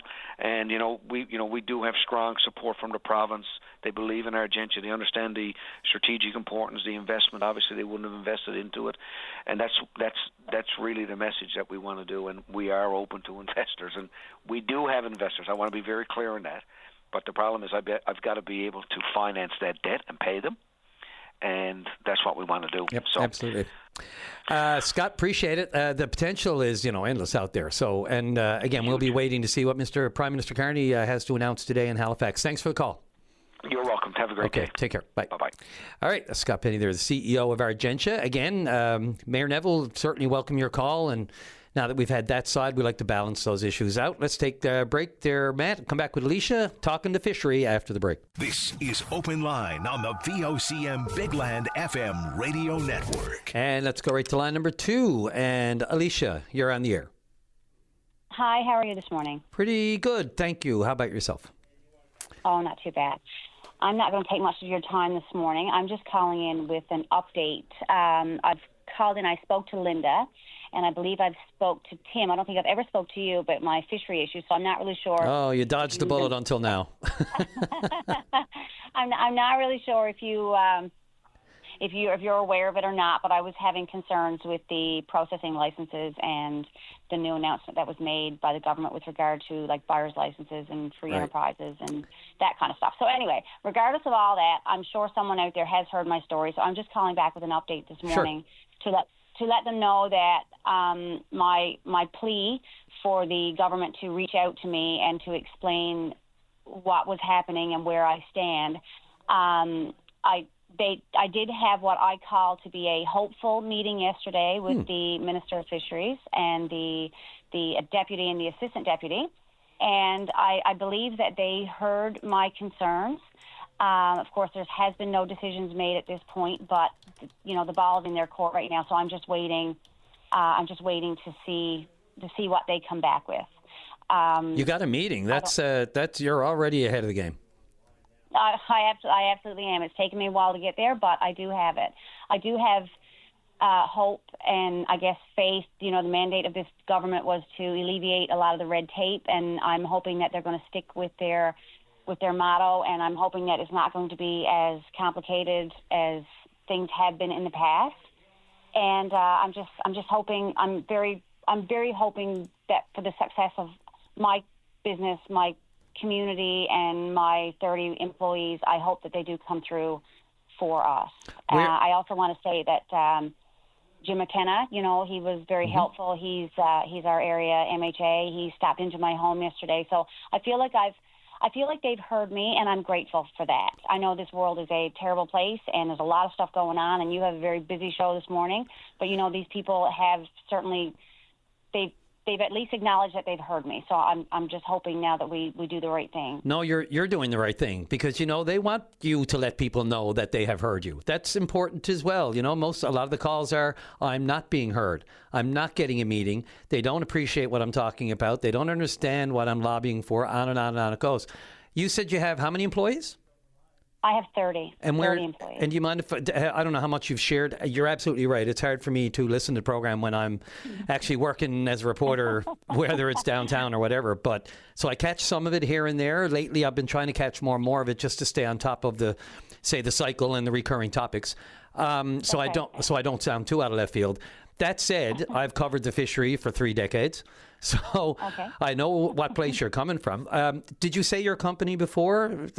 Well, I can give you a very, very quick. Just a brief, quick, yeah, sure. If you like. Yeah. Okay. Well, my company is Hotter Shellfish. We are located in Stoneville, which is in central Newfoundland.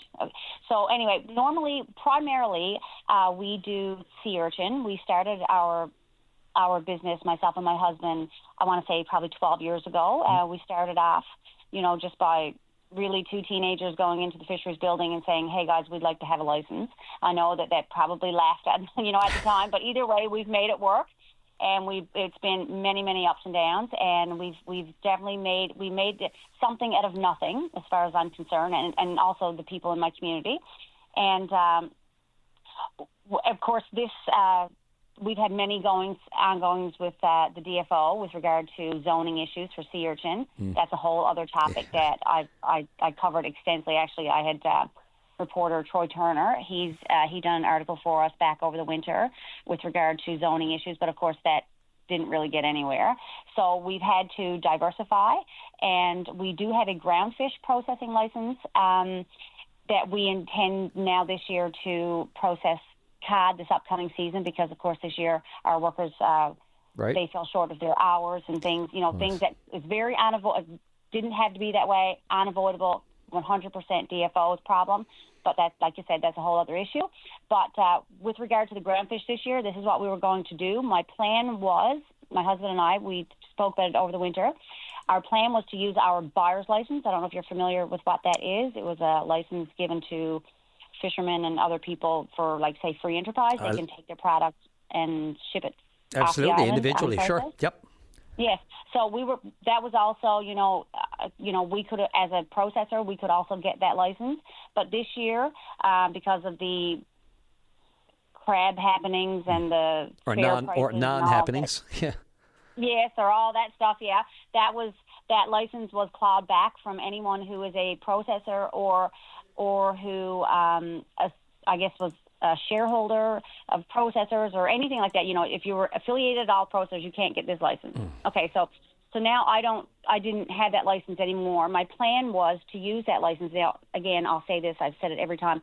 I never ever wanted to use a bar's license. My main goal was to create employment here on the island and to create, keep steady workforce for my employees. So, but this year I didn't see where I had a choice. So I said, I do have the processing license for the groundfish, but in order to alleviate some of the costs and the equipment and all the rest of the things that I need, power upgrades and everything else to get this cod going, I'm going to have to use my bar's license. So I've seeked out markets in different places. Anyway, of course, that was taken back from me. So now I can't do that. That was a major problem for me because I didn't see where to go forward. But on the other hand, I said, well, that's okay. You know what? Maybe this is a blessing in disguise because surely, goodness, if they're going to allow bar's licenses to take product and just ship it off of the island with no benefit to anyone here on the island, like employees, like plant workers and the province itself, then surely a processing plant who has a registered building, who has the employees, I have the workforce, I have the trucks, I have everything. Surely, if I want to process it inside my plant, then they're going to give me a license to allow me to process it, because that's really all I ever want to do anyway. You would just think. To create the work. Absolutely. So that makes perfect sense, right? It's literally just a signature, and that's all it is.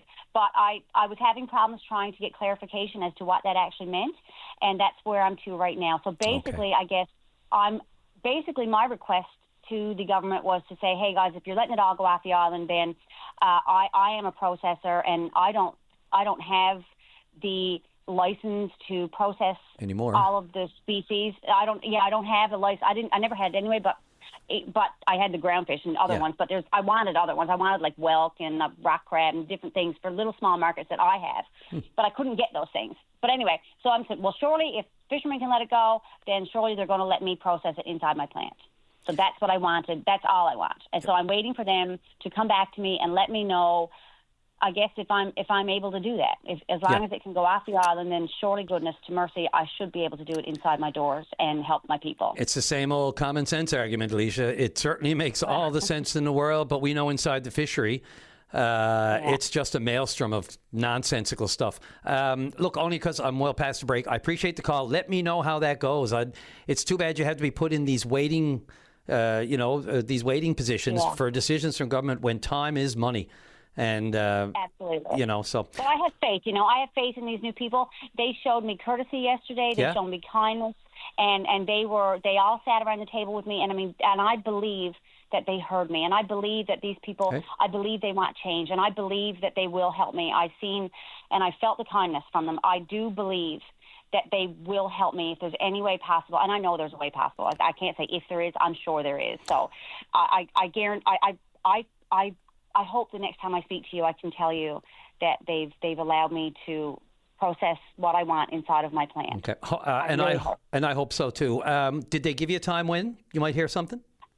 Well, I asked that, of course, because sure, time is money. Go.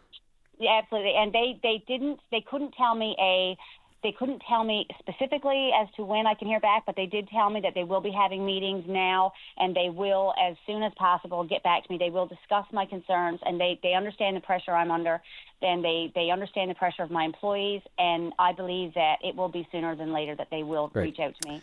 And I'm hoping for good luck, and that's all I ever wanted. That's great. I hope it pans out the way it looks. You got your meeting, you got your communication. Seems to be that's the two pillars. The third one is the decision. Alicia, as you said, please let me know how that turns out. I certainly will, and thank you for your time this morning. You're more than welcome anytime. Thank you so much. Thank you. Bye-bye. Take care. Bye. All right. That's Alicia. Let's, look forward to hearing how that all plays out. So far, so good. Let's take that second last break of the morning, Matt, and come back with the Mayor of Placentia, Jamie Neville, as promised, coming up after the break. This is Open Line on the VOCM Big Land FM radio network. And welcome back to the program. Let's see. As soon as my computer works here, I'll click on line number 3, and Mayor Jamie Neville of Placentia, you're on the air. Hi, how are you this morning? Good morning, Mayor. Thanks for the call. I know I sort of called you out, but then again, I think I heard you mention a few times that you were going to call the program today. I guess you heard Mr. Penny a short time ago, did you not? I did. Some of it I only got the tail end there, but I know what he is talking about, and that's what he has to do. Sure. So your takeaway from last evening? Well, first of all, who am I speaking with? This is I didn't get your name. Brian Callahan, Mayor. Oh, Brian. Okay, Brian. Thank you. Yep, no problem. Anyway, Brian. So just I would kind of like to give you a history of the Port of Argentia and what it was supposed to do first. Okay. Shoot. So the Port of Argentia, formerly known as the AMA. All right. So now I'm going back like years when I was deputy mayor of this town. And the port, when they started up, when the land transfer happened to this area, right. It was to benefit this region, okay? Not just the town of Placentia, but the surrounding region. You mean the transfer from the American base? Board was formed. Yeah. Yes, that's right. And the AMA board was formed as a side thing. Instead of council having to look after it, it was a side thing for this board, a volunteer board, to move all projects in Argentia forward to get this sustainable economic area for this region, okay? Yeah, and Mayor, just so you know, acronyms are a thing, but AMA, I believe, is the Argentia Management Authority, correct? Yes, that's right. The former. That's what it was. The former, right? Yes. Go ahead. Yeah. Yes. So then, of course, up until now, in the last so many years, the last 8 years, before that, we used to pay a grant. They used to pay us a grant in lieu. That was to ease them to get things moving and get it forward, right? And the numbers, I don't like using numbers as much because they can stand to be corrected. But say $70,000 a year. But we look after like snow clearing maintenance, and we look after the infrastructure down to water sewer. We're a very big supportive. I'm always a big supportive member of the community for the port. Previous leaders of the port would attest to it. I mean, I've always been on open line over the years with Randy Sims, Paddy Daly, whatever. I've heard you. Yes, you did hear me. And I'm always fighting for this town. So the thing is that, and I'm always fighting for different things. It's not just the port. So the thing is with it is that over the years, they've been making a lot more money. It's been very lucrative down there. And like, you know, what comes with that is probably a little increase. So now the board is paid to some degree. I don't know exactly what. The managers down there make lucrative salaries. There's a lot more money being spent out on travel because obviously they're pursuing different opportunities in this world. So, yeah, there's a lot of extra spending. And the thing is that in the recent past year or so, the former mayor, Keith Pearson, was removed from the board. Yes. Now, I'm newly elected, and I don't have a position on that board. So I have to take what they're saying to me, and I have to take what's being transformed only through hearsay. I'm not sitting at the table to make informed decisions. I don't have anybody on council that makes informed decisions except for one councillor, and he's my deputy mayor. He is on that board, but whenever they're discussing anything in regards to the town and stuff like that, he's removed in conflict, as so he is with us, with the town and the port, because of legal issues. So last week, like, we've met with them, yes. Every time they come to the table with us now, because of this situation with Pattern Energy, 30 million down, they've been coming to the town looking for tax breaks. Now, listen, the town of Placentia is struggling, and it's struggling in part and parcel because of the inactivity in Argentia right now. We get that.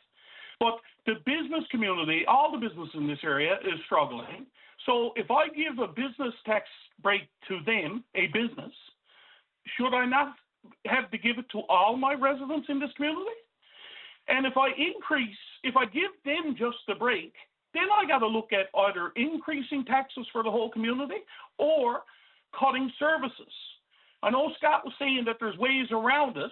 Well, I'm not at that table to see ways around it. I'm looking at my table where I'm looking through and seeing there is no way around it if we do continue on with this path.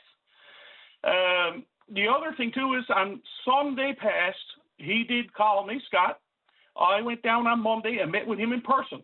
And I asked him about this meeting coming up. I knew about it. We were not going to council because we thought that it was going to be what it was, a talk about the taxation in the town only. I figured it wouldn't be a good news announcement. So anyway, Scott assured me at that meeting that, no, it's not a bashing of the town. So I went and I called my secretary the next morning. I said, look, put it out to council. If they want to attend, get their tickets to go. It was a $20 ticket to go or $30 if you were a non-member of the chamber. So we purchased the tickets. So I went over last night in good faith and I sat down. Now, when I get there, there's pamphlets done up, right? And there's Port of Argentia Cooper Cove Dock expansion update. The only update is showed was about the taxation. They had a bar graph on of the Argentia tax of 19.41 and all the other ones, Prince Rupert, Vancouver, Montreal, Halifax, St. John's, and all this stuff.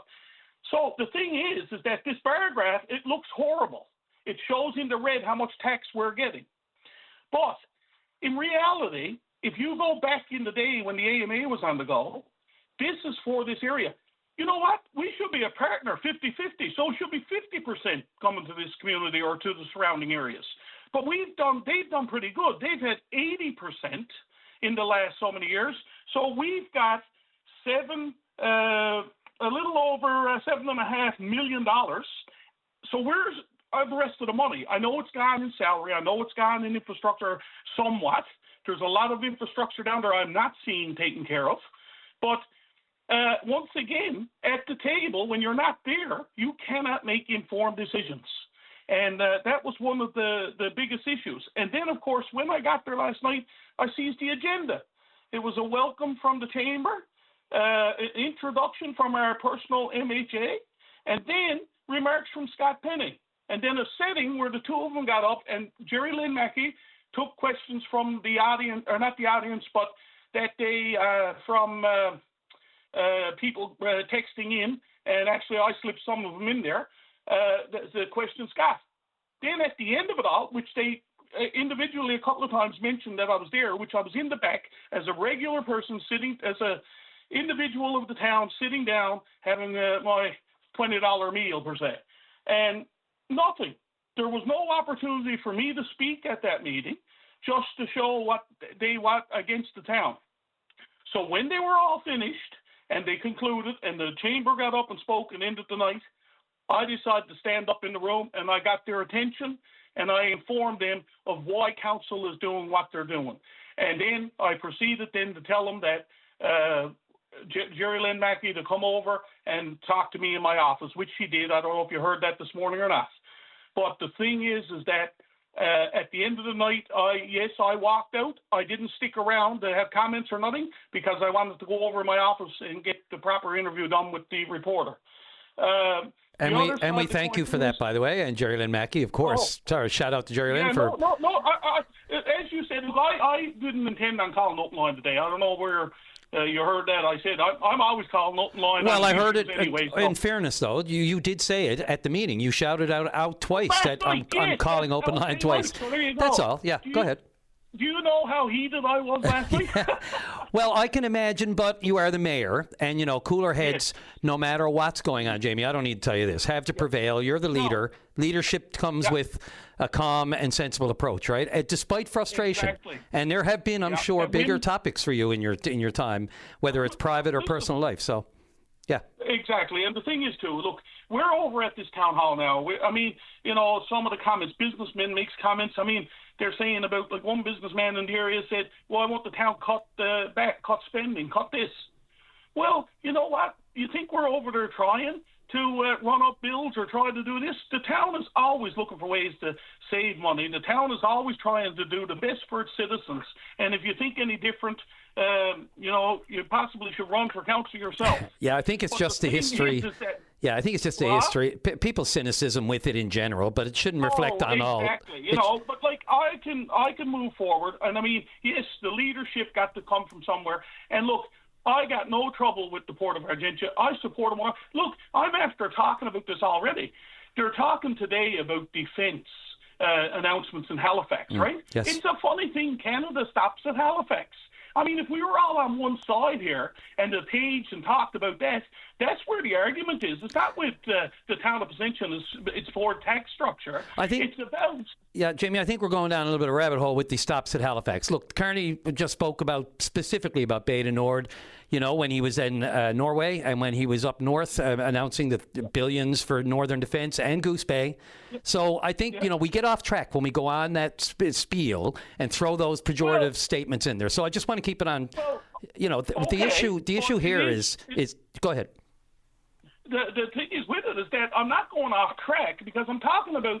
Are you aware that in the T building in Argentia or the land in Argentia, are you still familiar that there's a portion of Argentia owned and occupied by the U.S.? Absolutely. Yeah. I mean, look, the delineation on some of the maps that have been sent out with all of the projects that are planned from down there have shown that. But go ahead. Sorry.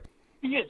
Right. So the thing is, it's still an interest point. There's a big project coming up now of 25 to 30 billion or more to redo that building, to redo all that operations down there.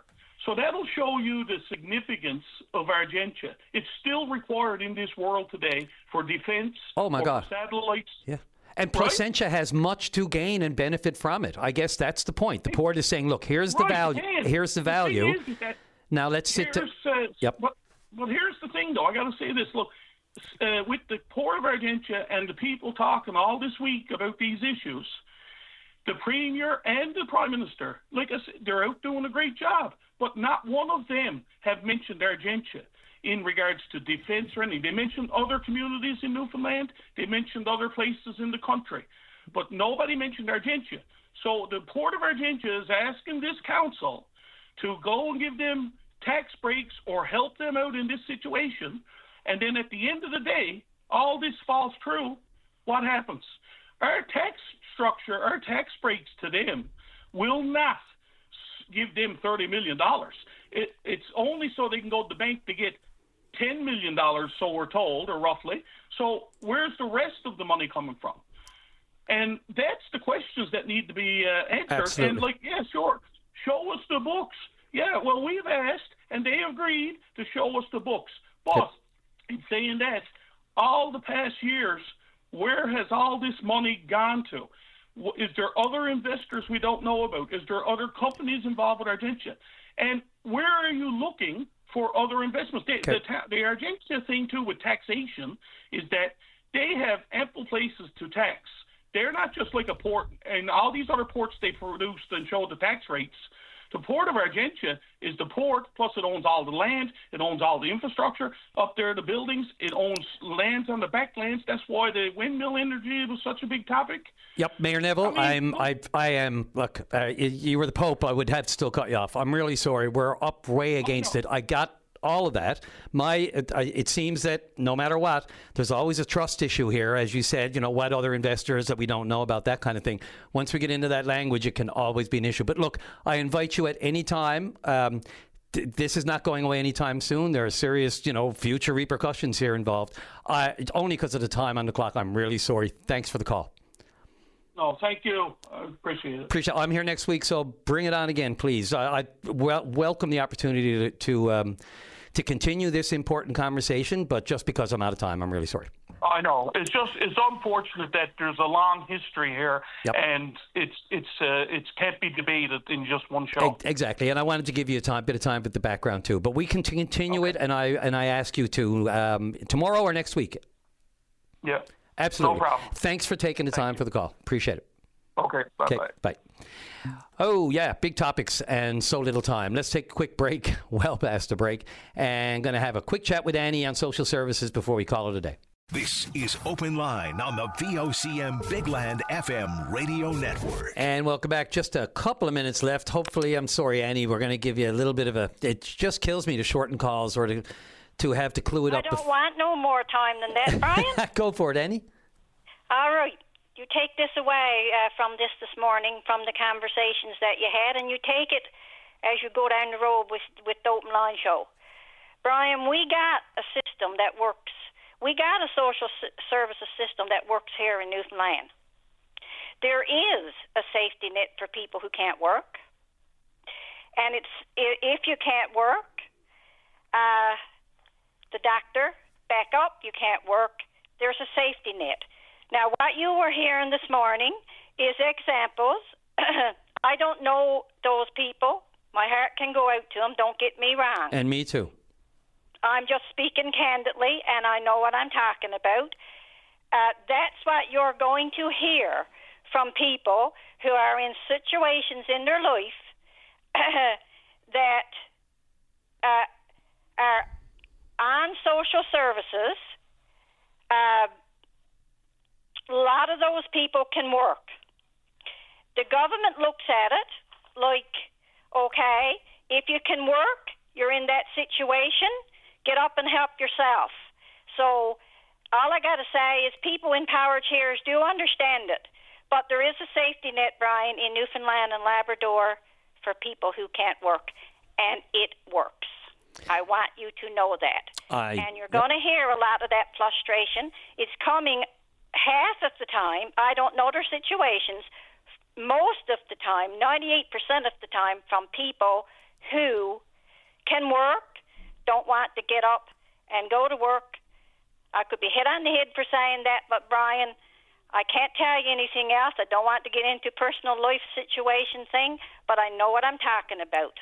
And I appreciate it, Annie. I really do. Look, you're right. The safety net is there. Unfortunately, some nets have their flaws, and the holes are a little wider than they should be, and some are ripped, and people fall through it and drown.